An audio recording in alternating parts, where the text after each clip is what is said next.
I have the unenviable position. I need my slides. I need my slides. Let's get this right.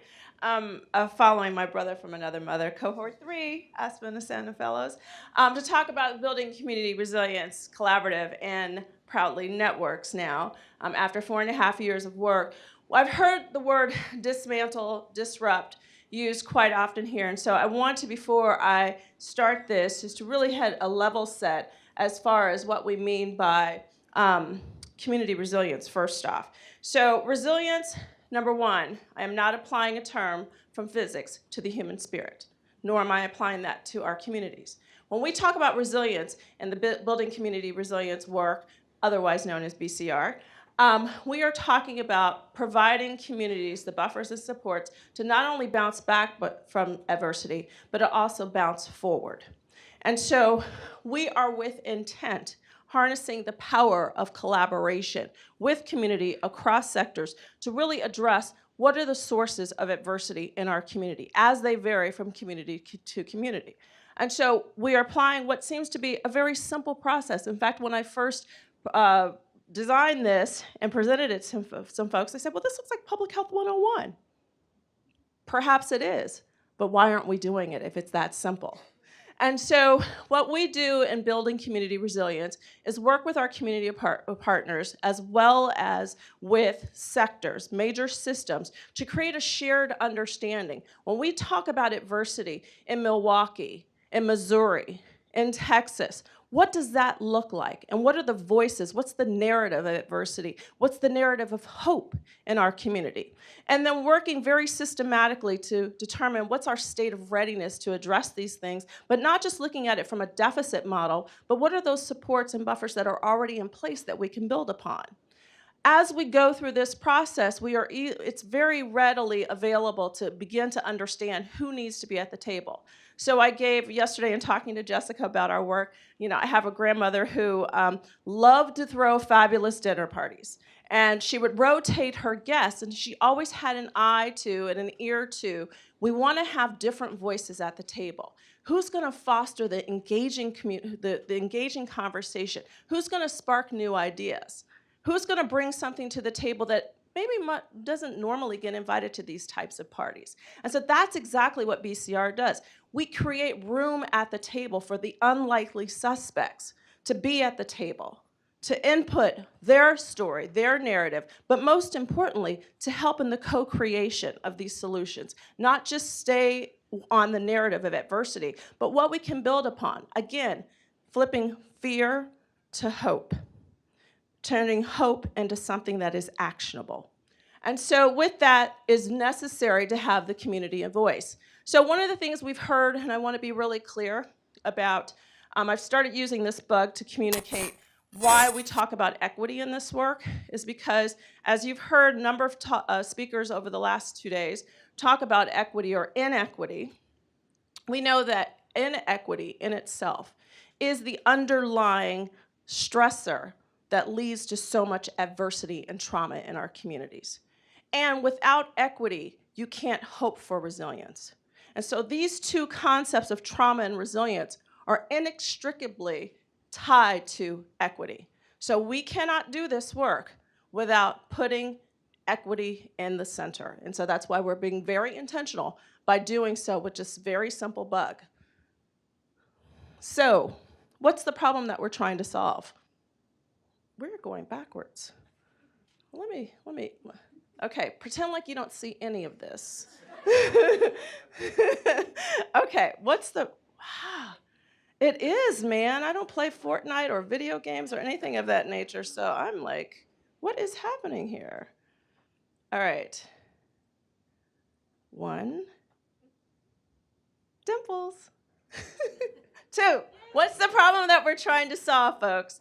So I created this visual a couple years ago when I first started working with communities across the country. We particularly started with child health systems and trying to find ways to communicate what we call the pair of ACEs. And so when we're talking about system-driven outcomes, typically what we've talked about when we talk about ACEs, though, are we've just talked about the branches and the leaves on that tree. So we've talked about the things, whether that is maternal depression, emotional and sexual abuse, a child that's fidgety in class because they've been exposed to unstable environments, maybe it's because of their parents' substance abuse.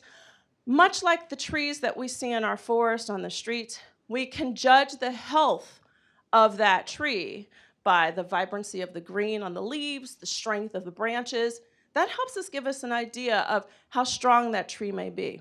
Is it a tree that I'm going to let my kid go and climb up into because it looks like it can hold my kid, or are the branches going to break? Similarly, if we apply that to a community context, we can see where we have areas of concentrated poverty that are associated with concentrated disparate outcomes with regard to substance abuse, domestic violence. Those things are feeding into the soil or being fed by the soil. And those things aren't usually discussed when we talk about ACEs. And I think it's important for us to think about adversity, not just what's happening to the individual, but the context in which this is occurring. And so that flips the script, because we're not just talking about programs and practice, we're talking about policy that drives these adverse community environments. So you will never hear me talk about community resilience in the framework of talking about social determinants of health, because the way that we have framed the conversation around social determinants of health have come back to pointing to individuals and the outcomes that are associated with individuals and the social determinants.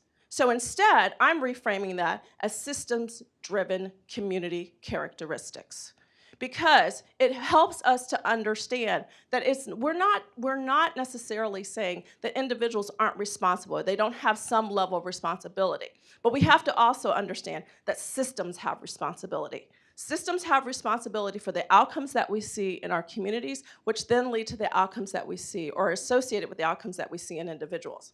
So taking in that context, understanding that we can't just focus on the outcomes, we have to also focus on the policy and the practice. So, I keep skipping. I want to go. Okay. So, through that, the power of collaboration, we work with 5 sites across the country. Here in Washington, D.C., a multi-state site in Missouri that spans into Kansas as well as into southern Illinois, the entire state of Oregon. We've got a multi-city network in Texas. And here in Washington, D.C., we are now DM because Joe has joined our work from Baltimore, and we're hopefully expanding into Virginia this year to be the DMV. To really think about how do we change practice and programs on the ground that take in this reframing. So here in DC, you heard my fellow cohort member, Matt Beal, talk about his work that's going on in Georgetown MedStar to change practice so that you're treating the 2-gen, treating the family, treating that child in the context of the family, and understanding the community determinants that are affecting the outcomes that we see in a clinical environment, but also thinking about, from a governmental perspective, the policy network that we do. So we do a lot of work with regard to policy and working on the DC ACEs task force to really infuse this understanding of this context consideration into government policy. So with that, as I said, when we look at systems change, we're not, again, just looking at how we change practice within a system, we're looking at the policies that drive that. And so our work really does focus on that being very deliberate when we apply this process to, when we talk about the narrative of the community, being explicit with regard to understanding the effects of structural racism. I have another slide that I use in a lot of my talks, and you can find it on our website, that really goes through explicitly understanding not only 240 plus years of policy, social and criminal policy, that leads to the outcomes that we see, but that's on top of 400-year history of subjugation. We are in 2019. It was in 1619 that the first slaves arrived in Virginia. So when people tell us that slavery was something that was in the past, it has no effect on today's future, and you look at that policy timeline and you see that we've been building upon this structural racism over the entire course of our history. And it's been with intent, despite Dr. Sharif's assertion earlier that perhaps it's just naivete rather than malice. I would say our history shows clearly it was with intent and with malice.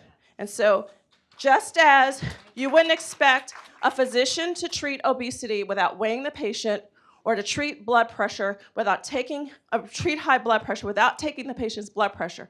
We cannot build equity without being explicit about structural racism. The big idea is this isn't an effort of anger. This is an effort of honesty. This is an effort of healing. And we bring the parties together to understand that in order to disrupt the cycles that you talk about, we have to be deliberate in our design. And our redesign comes with the power of collaboration across communities, across sectors, and with lived experience.